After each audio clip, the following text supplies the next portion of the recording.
இடைவேளையை தொடர்ந்து இணைந்திருக்கின்றோம். வணக்கம் நேற்றா நிகழ்ச்சியின் முதலாவது கலந்துரையாடல் பகுதியோடு நான் ஆரம்பத்திலேயே கூறியது போல இந்த கலந்துரையாடல் பகுதி ஒரு விழிப்புணர்வை ஏற்படுத்தக்கூடிய கலந்துரையாடல் பகுதியாக இருக்கப் போகின்றது. குறிப்பாக புற்றுநோய் தொடர்பாக நாங்கள் அதிகமாக அறிந்து வைத்திருப்பது வரும் முன் எங்களை காத்துக்கொள்வது அல்லது வந்த பிறகு அதற்கான தடுப்பு நடவடிக்கைகள் அதற்கான மருத்துவ ரீதியான தேவைகளை பூர்த்தி செய்வது கொள்வதற்கு வாய்ப்பாக இருக்கும். சில நோய்கள் தொடர்பாக பேசுவதற்கே மக்களுக்கு தயக்கம் இருக்கும். ஒரு புற்றுநோயாளர் நோயினால் பாதிக்கப்பட்டவர் வீட்டில் இருக்கின்றார் என்றால் அதை வெளிப்படுத்துவதற்கு கூட மக்கள் இன்னும் மீது ஒரு தயக்கத்தை காட்டுகின்றார்கள். அப்படி இல்லாமல் இதை நாங்கள் வெளிப்படையாக பேசும்போது, இந்த நோய் தொடர்பாக அறிந்து வைத்திருக்கும் போது அதனூடாக நாங்கள் எங்களை பாதுகாத்துக் கொள்வதற்கான வாய்ப்புகள் அதிகமாக இருக்கும். ஆகவே தான் இந்த புற்றுநோய் தொடர்பான விழிப்புணர்வை ஏற்படுத்த வேண்டும் என்ற வகையில் இன்றைய நிகழ்ச்சியை நாங்கள் ஆரம்பிக்கின்றோம். இன்று எங்களோடு இணைந்திருக்கின்றார் சமூக மருத்துவத்துறையின் பட்ட மேற்படிப்பை மேற்கொண்டவரும் தற்போது சுகாதார மேம்பாட்டு பணியகத்தில் கடமை புரியும் டாக்டர் அகமட் சியாம் அவர்கள் தான் எங்களோடு இணைந்திருக்கின்றார். மிக ஒரு சிறந்த நபரை அழைத்து இது தொடர்பாக மக்களுக்கு விழிப்புணர்வை ஏற்படுத்த வேண்டும் என்பதற்காகத்தான் நாங்கள் இப்போது இந்த கலந்துரையாடல் பகுதியை மேற்கொள்கின்றோம். குறிப்பாக இலங்கையை பொறுத்தவரையில் டாக்டர் எந்த அளவு பாதிப்பு காணப்படுகின்றது, இந்த புற்றுநோயின் தாக்கம் எப்படி இருக்கின்றது? ஆமாம், இந்த இலங்கையை பொறுத்தவரையிலே நான் இதனை ஆரம்பிப்பதற்காக முதல் என்னுடைய ஒரு ப்ராக்டிக்கல் கதையொன்றை கூறலாம் நினைக்கிறேன். கடந்த ஒரு மாதங்களுக்கு முன்னராக ஒரு பேஷனை நான் சந்தித்தேன். அவர் ஒரு குடும்பத்துடன் என்னோட மருந்தெடுக்க வந்திருந்தார். ஒரு 3 பிள்ளைகளின் தந்தை. அவர் என்னோட கதைக்க ஆரம்பிக்கும் பொழுதே அழுது விட்டார். கண்ணினால் நீர் வருகின்றது. அதனை பார்த்து குடும்ப மக்கள் எல்லோரும் அழுகின்றார்கள். அப்போது நான் கேட்டேன், ஏன் அழுகின்றீர்கள்னு சொல்லி. அப்போ அவனோட ஒய்ஃப் சொன்னால், இவருக்கு வாய் புற்றுநோய் இருக்கிறதாக டயக்னோஸ் பண்ணிக்கிறாங்க, ஆப்ரேஷன் பண்ணணும்னு சொல்கிறாங்க, மகள திருமணம் இருக்கிறது வார மாதம், எங்களுக்கு என்ன செய்வதென்று தெரியவில்லை, நாங்கள் ஒன்றும் அறியாதவர்களாக மிகவும் கலங்கி போயிருக்கிறோம் என்று சொன்னார். இதிலிருந்து நாங்கள் என்ன அறிந்து கொள்கின்றோம்னு சொன்னால், இந்த புற்றுநோய் என்பது தனிப்பட்ட முறையிலே ஒருவரை மாத்திரம் பாதிக்கின்ற ஒரு விடயம் அல்ல. ஒருவருக்கு புற்றுநோய் ஏற்படுவதாக இருந்தால் அவருடைய வாழ்க்கை தரத்திலே பாதிப்பு ஏற்படுகின்றது. நாளாந்தம் அவர் செய்கின்ற வேலைகளை செய்ய முடியாமல் போகின்றது. குறிப்பாக அவருடைய வருமானம், அந்த தந்தையுடைய வருமானத்தில் தான் குடும்பம் தங்கி இருக்கின்றது. ஸோ அவர் அங்கே பெரிய பொருளாதார ரீதியான பிரச்சனைகளை ஏற்படுத்துகின்றார்கள். இவ்வாறு அந்த ஒரு தனி மனிதன், அவருடைய குடும்பம், இவ்வாறு நாடு எல்லாவற்றுக்கும் இந்த புற்றுநோயுடைய தாக்கம் காணப்படுகின்றது. உலகளாவிய ரீதியிலே உலக சுகாதார ஸ்தாபனத்துடைய அறிக்கையின்படி வருடம் 20 மில்லியனுக்கும் அதிகமான மக்கள் இந்த புற்றுநோயினால் பாதிக்கப்படுகின்றார்கள். அதிலே அரைவாசி பேர் இறக்கின்றார்கள். இலங்கையை பொறுத்தவரை இலங்கையிலே நேஷனல் கேன்சர் கண்ட்ரோல் ப்ரோக்ராம் என்று ஒன்றுள்ளது. அவர்களுடைய அறிக்கையின்படி 2002ஆம் ஆண்டு இலங்கையிலே சுமார் 30,000 மக்கள் இந்த புற்றுநோயினால் பாதிக்கப்பட்டுள்ளார்கள், எல்லா வகையான புற்றுநோய்களும் சேர்த்து. அதே போன்று அதிலும் அரைவாசி பேர் 15,000 17,000 பேர் இறக்கின்றார்கள். எனவே இந்த தாக்கம் இலங்கையில் மாத்திரமல்ல, உலகளாவிய ரீதியில் இருக்கின்ற ஒரு பிரச்சனை. இது ஒரு தனி மனிதனுக்கு மாத்திரமல்ல. இதனால் புற்றுநோயினால் அவரது குடும்பம், அவரது சமூகம் எல்லாம் பாதிக்கப்படுகின்றது. குறிப்பாக நீங்கள் சொன்னது போல் இந்த புற்றுநோய் என்ற உடனே ஒரு மிக பெரிய ஒரு பயத்திற்கு ஆளாகுவார்கள். அவர்கள் மட்டுமல்ல, அந்த குடும்பமே அந்த தாக்கம் அந்த குடும்பத்தையே மிகவும் ஆட்டி படைக்கின்றது என்று தான் சொல்லலாம். நாங்களும் தெரிந்த வகையில் நாங்கள் பார்த்த நிறைய பேர் இதனால் அதிகமாக மனதளவில் பாதிக்கக்கூடியவர்களாக இருப்பார்கள். குறிப்பாக டாக்டர், இப்போது இந்த புற்றுநோய் ஏற்படுவதற்கான காரணங்கள் அதிகமாக இருக்கும். இலங்கையை பொறுத்த வரைக்கும் இவ்வாறான காரணங்கள் காணப்படுகின்றது. புற்றுநோய் ஏற்படுவதற்கு பிரதானமான காரணங்களாக இருப்பது இவையாக இருக்கிறது. நாங்கள் காரணங்களை கூறுகின்ற பொழுது இதனை நாங்கள் மிக பிரதானமாக 2 வகையான காரணங்களாக பிரிக்க முடியும். முதலாவதாக எங்களை நாங்கள் கட்டுப்படுத்தி அதனை வெல்லக்கூடிய காரணங்கள் என்று சொல்லுவோம், மோடிஃபயபிள் ரிஸ்க் ஃபேக்டர்ஸ்னு சொல்லுவோம். சிலது இருக்கின்றது எங்களால் கட்டுப்படுத்த முடியாத காரணங்களும் இருக்கின்றது. குறிப்பாக கூறப்போனால் பரம்பரை ரீதியாக சில புற்றுநோய்கள் ஏற்படுகின்றன. சில தாய்க்கோ அல்லது சகோதரிகளுக்கோ மார்பக புற்றுநோய் ஏற்படும் பொழுது அது தனக்கும் வரக்கூடிய வாய்ப்புகள் அதிகம். அதுபோன்று சில உடம்பிலே இருக்கின்ற ஹோமோன்களின் தாக்கத்தினால் சில புற்றுநோய்கள் ஏற்படுகின்றன.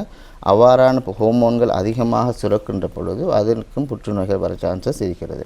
குறிப்பாக யூட்ரைன் கேன்சர்னு சொல்வார்கள், ஆண்களுக்கு ஏற்படுகின்ற புரோஸ்டேட் கேன்சர்னு சொல்வார்கள். இதெல்லாம் அவர்களுடைய உடம்பில் ஏற்படுகின்ற சில மாற்றங்களினால் ஏற்படுகின்ற புற்றுநோய்கள். குறிப்பாக வயது வந்தவர்களுக்கு புற்றுநோய்கள் அதிகம். இலங்கையிலே அதிகமான மக்கள் புற்றுநோயினால் பாதிக்கப்படுகின்றவர்கள் வயது வந்தவர்கள். ஏன்னா இவ்வாறான ஃபேக்டர்ஸ் நாங்கள் மாடிஃபை பண்ணுவது கஷ்டம். ஆனால் இதில் மிகவும் நல்லொரு விடயம் என்னவென்றால் அதிகமான புற்றுநோய்கள் 50% அதிகமான புற்றுநோய்களை நாங்கள் கண்ட்ரோல் பண்ணிக்கொள்ள முடியும், கட்டுப்படுத்தி கொள்ள முடியும். குறிப்பாக நாங்கள் சொல்கின்றோம் அந்த எங்களுடைய சுகாதார பழக்க வழக்கங்கள் மூலமாக, சிறுவயதிலிருந்து நாங்கள் செய்கின்ற சுகாதார பழக்க வழக்கங்கள் மூலமாக இவ்வாறான கேன்சர்களை நாங்கள் தடுத்து கொள்ள முடியும். குறிப்பாக நாங்கள் அதில் மிக முக்கியமாக காணப்படுவது இலங்கையிலே எங்களுடைய உணவு பழக்க வழக்கங்கள். உங்களுக்கு தெரியும், அண்மையிலே நடந்த சில ஆய்வுகளின்படி பாடசாலை மாணவர்கள், இளம் வயதினர்களுடைய உணவு பழக்க வழக்கங்கள் மிகவும் மாற்றமடைந்துள்ளது. எதனை சாப்பிட வேண்டுமோ அதனை சாப்பிடாமல், எதனை சாப்பிடக்கூடாதோ அதனை அதிகமாக சாப்பிடுகின்றார்கள். இன்று நீங்கள் பார்க்கின்றீர்கள் அந்த ப்ரொசஸ் ஃபுட்டுன்னு சொல்லுவார்கள், சாசேஜஸ், பிட்ஸா, பர்கர், இது போன்ற ஃபாஸ்ட் ஃபுட்ஸ், இது கலாச்சாரம் அதிகமாக வந்துள்ளது. இந்த உணவு மிகவும் முக்கியமான ஒரு காரணம் எனக்கு கேன்சர் வருவதற்கு, புற்றுநோயை உருவாக்குவது. எனவே இந்த காரணங்கள் இலங்கையிலேயும் ஒரு காரணமாக இருக்கின்றது நம்முடைய உணவு பழக்க வழக்கங்கள். அதே போன்று எந்த உணவுகளை நாங்கள் பாவிக்க வேண்டுமோ அது குறைந்து வருகின்றது. குறிப்பாக மரக்கறி வகைகள், இன்று மரக்கறி வகைகள், பழங்கள், இவைகள் மிகவும் குறைவாகவே குறிப்பாக இளம் சமுதாய மத்தியிலே காணப்படுகின்றது. எனவே இதனை நாங்கள், இதுவும் ஒரு காரணமாக இருக்கின்றது. இரண்டாவது, எங்களுடைய உடல் பருமனும் உடற்பயிற்சி இன்மையும், இந்த இரண்டு காரணங்களும் ஒரு காரணமாக இருக்கின்றது. இன்று நீங்கள் பார்க்கின்றீர்கள், குறைந்தது ஒரு மனிதனுடைய ஸ்க்ரீன் டைம் கூடியுள்ளது, உடற்பயிற்சி செய்வது மிகவும் குறைந்துள்ளது. அதனால் உடற்பருமன் கூடுவது அதுவும் ஒரு காரணமாக இருக்கின்றது. மூன்றாவது காரணம் புகையிலை பாவனை. புகையிலை பாவனை, மதுசாரம் அருந்துவது, இந்த இரண்டும் மிகவும் முக்கியமான ஒரு காரணமாக இருக்கின்றது. இன்று நாங்கள் புகையிலை பாவனை எடுத்துக்கொண்டால் ஸ்மோக்லெஸ் டொபேக்கோ, அதாவது நாங்கள் சிகரெட், பீடி போன்றவர்கள் சாதாரணமாக நாங்கள் பயன்படுத்துகின்ற ஒரு பொருளாக இருந்தாலும் இன்று சந்தையிலே புகையிலை பாக்கு போன்ற இதைகள் கமர்ஷியலி ப்ரிப்பேர்ட் பண்ணப்பட்டு பேக்கெட்டுகளிலே காணப்படுகின்றது. இது அதிகமாக இளம் சமுதாயம் பாவிக்கின்றது. அவர்களுக்கு இதனுடைய பார்வைதூரம் தெரியாமல் பாவிக்கின்றார்கள். இது வாய் புற்றுநோய் வருவதற்கு மிகவும் அதிகமான ஒரு காரணமாக இருக்கின்றது. அதுபோன்று சில இன்ஃபெக்ஷன்ஸ்களும் இதுக்கு காரணமாக இருக்கின்றது. நாங்கள் சொல்லுவோம் ஹியூமன் பேப்பிலோமா வைரஸ் என்கின்ற ஒரு வைரஸ். அது போன்ற நாங்கள் தொடர்ந்து இதை பற்றி பேசலாம். நேரத்தை சரி பார்த்துவிட்டு மீண்டும் கலந்துரையாடல் பகுதியோடு இணைந்திருக்கலாம்.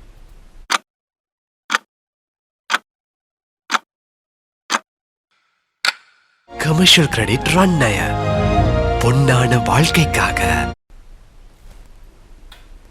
நிச்சயமாக நாங்கள் இந்த தொடர்ந்து அதை பற்றி பேசலாம் டாக்டர். வாரான புற்றுநோய் காரணிகள் பேசிக்கொண்டு நான் ஆரம்பித்தேன். இன்ஃபெக்ஷன்ஸ், சில நுண்ணங்கி தொற்றுகளும் சில கேன்சர் காரணமாக இருக்கின்றது. அதிலே அந்த பெண்களுக்கு ஏற்படுகின்ற செர்வைக்கல் கேன்சர், கருப்பை கழுத்து புற்றுநோய்னு சொல்வார்கள், அதுக்கு ஹியூமன் பேப்பிலோமா வைரஸ் என்கின்ற ஒரு இன்ஃபெக்ஷன் காரணமாக இருக்கின்றது. இதற்கு முக்கிய காரணம் உடல் உறவு, அது பாதுகாப்பற்ற முறையிலே உடல் உறவு கொள்வது, அதுவும் ஒரு காரணமாக இருக்கின்றது. அடுத்தது சில இன்ஃபெக்ஷன் லைக் ஹெப்படைட்டிஸ் பி வைரஸ்ன்னு சொல்லுவார்கள், ஈரல் புற்றுநோய்க்கு காரணமாக இருக்கின்றது. ஹெலிகோபாக்டர் பைலோரின்னு சொல்லி ஒரு நுண்ணங்கி, இது எங்களது செமிபாட்டு தொகுதியிலே கேன்சர் வருவதற்கு காரணமாக இருக்கின்றது. இன்னொரு முக்கியமான காரணம் எங்களுடைய என்வாயன்மெண்டல் கண்டிஷன் அண்ட் ஆக்கியூபேஷனல், எங்களுடைய தொழில்சார் சூழல் மாற்றங்களும் கேன்சர் வருவதற்கு காரணமாக இருக்கின்றது. குறிப்பாக சில தொழிலாளர்கள் வேலை செய்கின்ற இடங்களில் பாவிக்கின்ற கெமிக்கல்ஸ், இந்த ஆஸ்பெஸ்டோஸ்ன்னு சொல்வார்கள், அது சுவாச பாதைகளை சென்று சுவாச பாதையிலே புற்றுநோயை ஏற்படுத்துகின்றது. அதுபோன்று மிச்ச நேரம் வெயிலிலே நின்று வேலை செய்பவர்களுக்கு தோல் புற்றுநோய் ஏற்படுவதற்கான சந்தர்ப்பங்கள் இருக்கின்றன. அதே போன்று எக்ஸ்ரே கதிர்கள் உடலிலே அதிக நேரம் படுவதனால், அடுத்தது அல்ட்ராவயலட் ரேசஸ்ன்னு சொல்லுவாங்க, அந்த ஓசோன் படையில் ஏற்படுகின்ற பாதிப்பினால் உலகத்துக்கு வருகின்ற கதிர்கள், இதுகளாலும் கேன்சர் வருவதற்கான காரணங்கள் இருக்கின்றன. இலங்கையை பொறுத்த வரைக்கும் எவ்வாறான கேன்சர்ஸ் அதிகமாக இருக்குது டாக்டர்? இப்போ நம்ம தோல் புற்றுநோய் ஒரு காலத்தில் நாங்கள் கேள்விப்பட்டிருந்தோம், இலங்கையை பொறுத்த வரைக்கும் இந்த தோல் புற்றுநோயின் அளவு குறைவு அப்படின்னு. இப்போது நிறைய க்ரீம்ஸ் எல்லாம் யூஸ் பண்ணுறாங்க, நிறைய பிரச்சனைகள், அது தொடர்பான ஒரு பக்கம் ஒரு விஷயம் போயிட்டுருக்கு. வைட்னிங் க்ரீம் என்ற ஒரு விடயம் அதிகமாக பேசப்படக்கூடிய ஒரு விஷயம். இன்றைக்கி நிலைமையில் எந்தெந்த புற்றுநோய், இலங்கையை பொறுத்த வரைக்கும் இந்தந்த புற்றுநோய் இருக்குது அப்படின்னு நாங்கள் சொல்லுவோம்னா அதிகமாக எந்தனால அதிகமாக மக்கள் பாதிக்கப்படுறாங்க? புற்றுநோயை பொறுத்தவரையிலே உங்களுக்கு தெரிஞ்சிருக்க வேண்டும், புற்றுநோய் என்பது கலங்களில் ஏற்படுகின்ற மாற்றத்தினால் ஏற்படுகின்ற ஒரு வகையான நோய். அதை நாங்கள் டிசீஸ் ஆஃப் த செல்ஸ் என்று தான் சொல்லுவார்கள். நாங்கள் எங்களுடைய உடம்பினுடைய அடிப்படை ஒரு கலங்கள் எவ்வாறு ஒரு கட்டடத்துக்கு செங்கல் அவசியமோ அதுபோன்று கலங்கள் ஒன்று சேர்ந்து தான் நமது உடம்பு ஆக்கப்பட்டுள்ளது.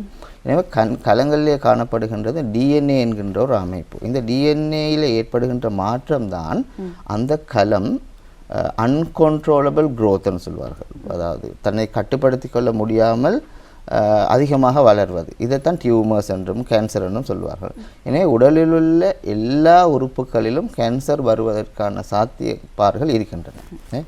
மூளையிலிருந்து, எலும்பிலிருந்து, தோலிலிருந்து எல்லாவற்றிலும் வருகின்றன. இலங்கையை பொறுத்தவரையிலே ஆண் பெண்ணுக்கு இடையிலே சில வித்தியாசங்கள் இருக்கின்றது. பொதுவாக ஆண்களிலே அதிகமாக காணப்படுவது வாய் புற்றுநோய்.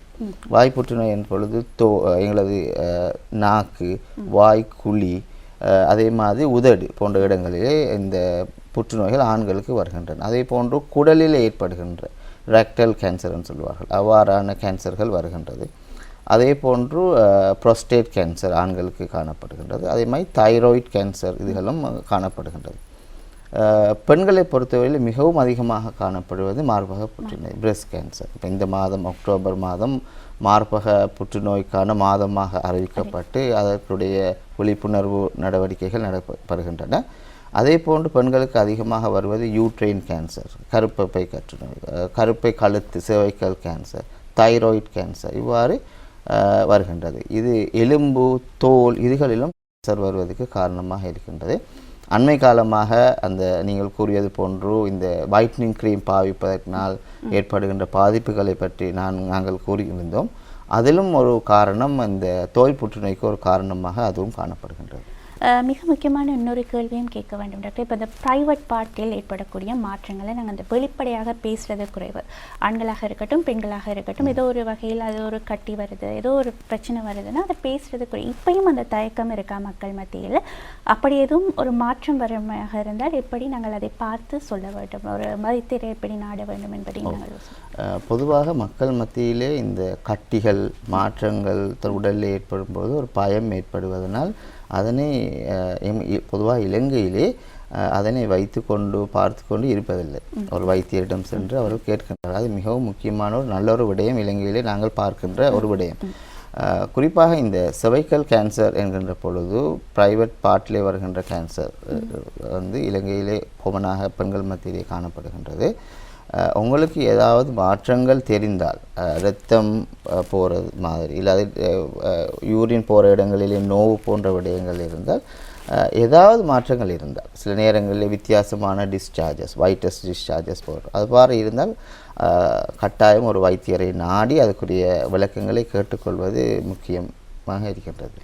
முக்கியமான விடயம் டாக்டர். அதுபோல் பரம்பரை ரீதியாக வரக்கூடிய புற்றுநோய்களை பற்றி நாங்கள் ஏற்கனவே கதைச்சிருந்தோம். கண்டிப்பாக அதுக்கான வாய்ப்புகள் அதிகம்னு சொல்லி எந்தெந்த புற்றுநோய் பரம்பரை ரீதியாக இருக்கும் பட்சத்தில் அதை நாங்கள் சின்சியராக பார்க்கணும், எப்படி பரிசோதனை செய்யணும்? அதான் இலங்கையில் நாங்கள் அந்த புற்றுநோயினை தடுப்பதற்கான முறைகள் 3 வகையான முறைகள் நாங்கள் கையாளுகின்றோம். முதலாவது பிரைமரி ப்ரிவென்ஷன் என்று நாங்கள் கதைக்கின்றோம். அதை நான் ஆரம்பத்திலே கூறியிருந்தேன். அதாவது எங்களது உணவு பழக்க வழக்கங்களை நாங்கள் சிறு வயதிலிருந்து நாங்கள் கவனமாக இருக்க வேண்டும். அதாவது நிறைய மரக்கறிகள் சாப்பிட வேண்டும், பழங்கள் சாப்பிட வேண்டும், சில சாப்பாடுகளை சாப்பிடக்கூடாது, அதாவது ஃபாஸ்ட் ஃபுட்ஸ் இதுகளை அதிகமாக சாப்பிடுவதை குறைத்து கொள்ள வேண்டும். உங்களது குடும்பத்திலே இவ்வாறான இன்னொரு விடயம் ஒன்று இருக்கின்றது, நான் அதையும் கூற வேண்டும்.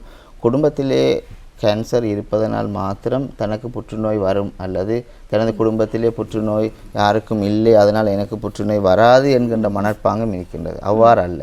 80% புற்றுநோய்கள் ஃபேமிலி ஹிஸ்ட்ரி இல்லாமல் தான் வருகின்றது. அதனால் குடும்பத்தில் நோய் இருப்பதா இல்லையா, புற்றுநோய் இருக்கிறதா இல்லையா என்பதை தடுத்து எல்லோரும் இதற்கு தயாராக வேண்டும். நாங்கள் எல்லோரும் இருக்க வேண்டும். குறிப்பாக குடும்பத்திலே பொதுவாக இப்போ பிரஸ்ட் கேன்சர், மார்பக புற்றுநோய்கள் குடும்பத்திலே யாருக்காவது இருந்தால் எங்களுக்கும் வரக்கூடிய அந்த பரம்பரை ரீதியாக கடத்தப்படுகின்ற காரணங்கள் அதிகமாக இருக்கின்றன. எனவே அவ்வாறு இருப்பதாக இருந்தால் அதற்குரிய ஸ்க்ரீனிங் மெத்தட்ஸ் இருக்கின்றது. நாங்கள் பிறகு கதைப்போம் அதனை அந்த எவ்வாறு தடுத்து கொள்ள வேண்டும் என்கிற முறையிலே அது இருக்கின்றது. அந்த ஸ்க்ரீனிங் மெத்தட்ஸை கையாள்வதன் மூலமாக நாங்கள் ஏர்லி டிடெக்ஷன் செய்து கொள்ளலாம், ஆரம்பத்திலே கண்டறிந்து கொள்ளலாம். அதற்குரிய ட்ரீட்மெண்ட் எடுத்துக்கொள்ளக்கூடிய சந்தர்ப்பங்கள் இலங்கையிலே காணப்படுகின்றன. எவ்வாறான பரிசோதனை முறைகள் டாக்டர் சொன்னது போல முன்கூட்டியே நாங்கள் பரிசோதித்துக் கொள்ளலாம் என்று சொல்லியிருந்தது. எவ்வாறான பரிசோதனை முறைகள் இருக்கின்றது? இது யார் யாரெல்லாம் நாடலாம் இந்த பரிசோதனை? இலங்கையிலே இவ்வாறான அதாவது கேன்சருக்கான இலவச பரிசோதனை முறைகள் எல்லா இடத்திலும் காணப்படுகின்றது. இலங்கை அரசாங்கம் சுகாதார அமைச்சு அதனை இலவசமாக வழங்குகின்றது. உங்களுக்கு தெரியும், உங்கள் ஊரிலே எம்ஓஎஸ் கிளினிக்ஸ் என்று உள்ளது. அங்கே வெல் உமன் கிளினிக் என்ற ஒரு கிளினிக் நடைபெறுகின்றது.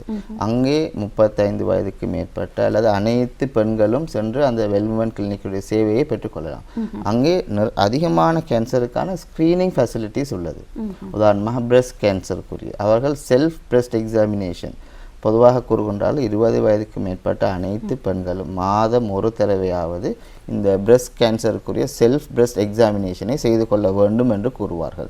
எனவே வெல் உமன் கிளினிக்கில் சென்றால் அவர்கள் உங்களுக்கு எவ்வாறு அந்த செல்ஃப் பிரஸ்ட் எக்ஸாமினேஷன் செய்வது என்பதை சொல்லித் தருவார்கள். இன்னும் அதனை நாங்கள் படித்து கொண்டு செய்து கொள்ள முடியும். அதே போன்று செர்வைக்கல் கேன்சர் ஸ்க்ரீனிங் பெப்ஸ்மியர் என்ற ஒரு வகையான பரிசோதனை இருக்கின்றது. அது இலங்கையிலே இலவசமாக எம்ஓஹெச்சிலே வெல் உமன் கிளினிக்கிலே நடைபெறுகின்றது. அங்கே செல்வதன் மூலமாக அந்த பரிசோதனையை பெற்றுக்கொள்ள முடியும். அதுபோன்று அவர்கள் தைராய்டு எக்ஸாமினேஷன் செய்வார்கள். ஓரல் கேன்சரை பிரிவதற்கான ஓரல் எக்ஸாமினேஷன் அது இலவசமாக செய்வார்கள். இவ்வாறு வெல் உமன் கிளினிக் ஃபெசிலிட்டிஸிலே பொதுவாக அங்கே கேன்சர் ஸ்க்ரீனிங் மாத்திரம் அல்ல, ஏனைய தொற்றா நோய்களுக்குமான ஸ்க்ரீனிங்கும் அங்கே நடக்கின்றது.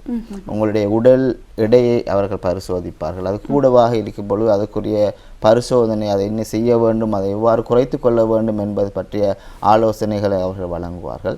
அதுபோன்று healthy life style clinic HLC என்ற கிளினிக் இருக்கின்றது. பொதுவாக எல்லா வைத்தியசாலையிலும் அது காணப்படுகின்றது. நீங்கள் அங்கே செல்வதனால் இலவசமாக உங்களுக்குரிய அந்த நோய்கள் கண்டறிதலுக்கான ஸ்க்ரீனிங் டெஸ்ட்டுகளை அவர்கள் இலவசமாக செய்வார்கள்.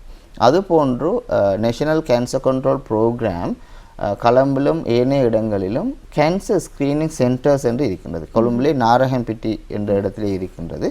அங்கே சென்றால் இலவசமாக உங்களுடைய எல்லா புற்றுநோய்களுக்குமான ஸ்க்ரீனிங் ஃபெசிலிட்டிஸ்களை நாங்கள் இலவசமாக செய்து கொள்ள முடியும். அதுபோன்று குறிப்பாக மார்பக புற்றுநோய்க்கு மெமோகிராம் என்கிற ஒரு ஸ்க்ரீனிங் டெஸ்ட் உள்ளது. பரம்பரை ரீதியாக மார்பக புற்றுநோய் உள்ளவர்கள் அதனை சென்று வைத்தியசாலைகளை காணப்படுகின்றது, அதனை செய்து கொள்ள முடியும். நிச்சயமாக இது நாங்கள் வந்த பிறகு அல்லது உடலில் ஏதாவது ஒரு மாற்றம் வந்த பிறகு தான் நாங்கள் இதை போய் பார்க்க வேண்டும் என்று இல்லை. நாங்கள் பொதுவாக இவ்வாறான பரிசோதனைகளை செய்து கொள்வது வருவதற்கு முன்பது தடுப்பதாக இருக்கலாம், அல்லது எமக்குள் ஏதாவது மாற்றம் இருக்கின்றதா என்பதை கண்டறிவதற்கான வழிமுறையாக இருக்கலாம். ஆகவே இது தொடர்பாக விழிப்புணர்வோடு இருங்கள். உங்களுக்கு கிடைக்கக்கூடிய இலவசமாக கிடைக்கக்கூடிய மிக சிறந்த சேவையை பயன்படுத்திக் கொள்வது என்பது மிக அவசியமான ஒன்றாக இருக்கின்றது. அதனால் தான் மீண்டும் இதை நாங்கள் உங்களுக்கு தெரியப்படுத்தியிருந்தோம்.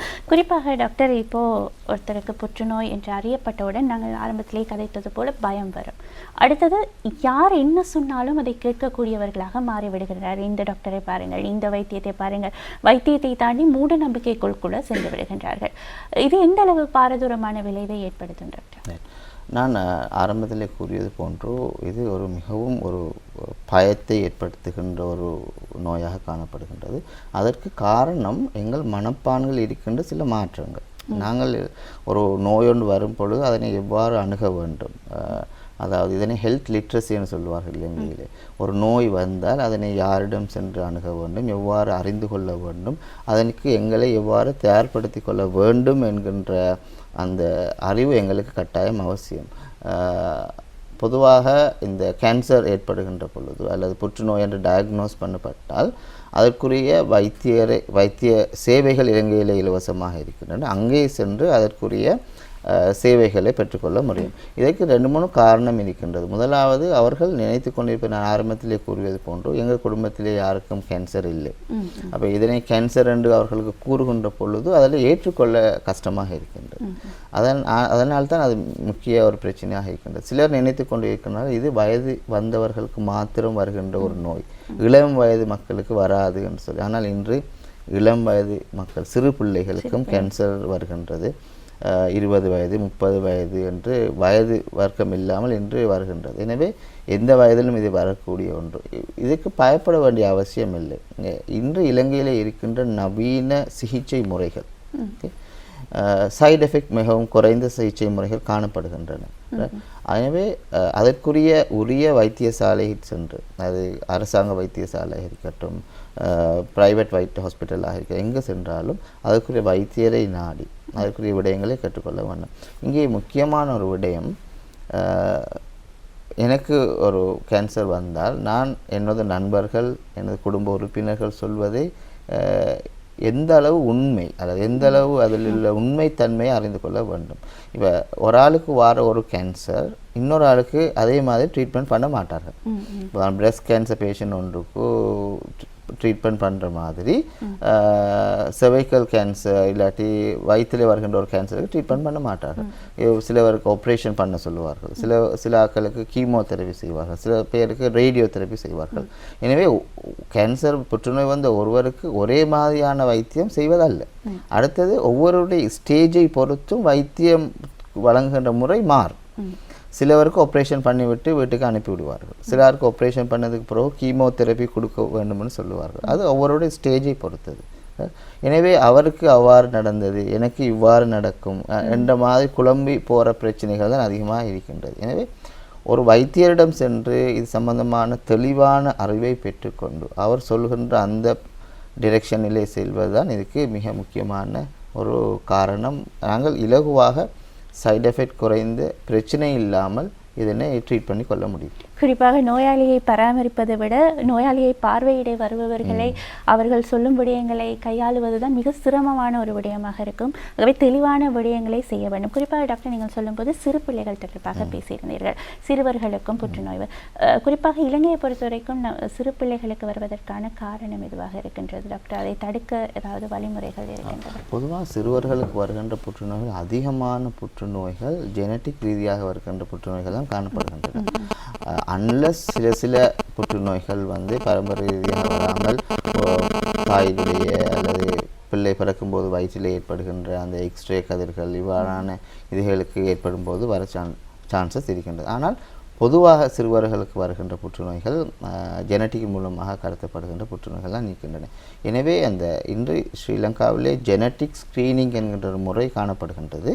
எனவே உங்கள் பரம்பரையிலே சிறு பிள்ளைகளுக்கு கேன்சர் வருவதாக இருந்தால், வருகின்ற சந்தர்ப்பங்கள் இருந்தால், நீங்கள் பிள்ளை கருவுற்ற பின்னர் வயிற்றிலே வைத்து அதனை பார்த்து கொள்ளக்கூடிய சந்தர்ப்பங்களும் இருக்கின்றன. அல்லது பிள்ளை பிறந்த பின்னர் அதனை ஸ்க்ரீனிங் செய்து ஃபாலோ அப் பண்ணி, அதாவது அவர்கள் மிகவும் அதாவது மாதம் ஒரு முறை அல்லது வருடத்தில் ஒரு முறை வைத்தியசாலைக்கு வர சொல்லி அந்த ஸ்க்ரீனிங் பண்ணுகின்ற நடைமுறை இருக்கின்றது.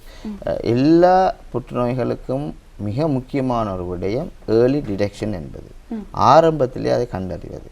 எனவே ஆரம்பத்தில் கண்டறிய வேண்டுமாக இருந்தால் நாங்கள் அந்த ஸ்க்ரீனிங் என்கின்ற முறைக்கு செல்ல வேண்டும். அது இலவசமாக இலங்கையிலே காணப்படுகின்ற ஒரு முறை. எனவே வைத்தியசாலைகளே இலவசமாக காணப்படுகின்றது. எனவே அதனை நாங்கள் பெற்றுக்கொண்டு இவ்வாறான புற்றுநோய்களை ஆரம்பத்தில் கண்டறிந்து கொள்ள முடியும். மிக முக்கியமான ஒரு விடயம், இலவசமாக எங்களுக்கு கண்டறியக்கூடிய வாய்ப்பு இருக்கும்போது அதை மக்கள் சரியாக பயன்படுத்தி கொள்வீர்கள் என்று நினைக்கிறோம். ஒரு ஆரோக்கியமான மனிதராக நாங்கள் இருக்கின்றோம் என்று நாங்கள் சில விடயங்களை கவனத்தில் கொள்ளாமல் இருப்பது கூட நமக்கு பாதிப்பை ஏற்படுத்தும். ஒரு குறிப்பிட்ட வயதில் நாங்கள் எங்களை பரிசோதித்துக் கொள்வது என்பது மிக அவசியமான ஒன்றாக இருக்கின்றது. ஆகவே இலவசமாக கிடைக்கக்கூடிய இவ்வாறான பரிசோதனைகளை நீங்கள் பயன்படுத்திக் கொள்வீர்கள் என்று நாங்கள் நம்புகின்றோம். ஏதோ ஒரு வகையில் உங்களுக்கு விழிப்புணர்வை நாங்கள் ஏற்படுத்தியிருப்போம் என்ற நம்பிக்கையில் இன்று மிக சிறப்பான விளக்கத்தை எமக்கு வழங்கி வழங்கிய டாக்டருக்கு நாங்கள் நன்றியை தெரிவிக்கின்றோம். மிகவும் நன்றி டாக்டர். எமது மக்களுக்கு ஒரு சிறந்த விளக்கத்தை வழங்கியிருந்தீர்கள், அதற்கு மிகவும் நன்றி. மிகவும் நன்றி. இன்று எங்களோடு இணைந்திருந்தால் சமூக மருத்துவத்துறையின் பட்டம் படிப்பை மேற்கொண்டவரும் தற்போது சுகாதார மேம்பாட்டு பணியகத்தில் கடமை புரியும் டாக்டர் அகமட் ஷியாம் அவர்கள் தான் இணைந்திருந்தார். நிச்சயமாக இந்த பகுதி உங்களுக்கு பயனளித்திருக்கும் என்று நம்புகின்றோம். நிகழ்ச்சியில் அடுத்ததாக ஒரு இடைவேளை பாடலை தொடர்ந்து மீண்டும் அடுத்த கலந்துரையாடல் பகுதியோடு இணைந்திருக்கலாம். அது உங்களை மகிழ்விக்கக்கூடிய ஒரு கலந்துரையாடல் பகுதியாக இருக்கும்.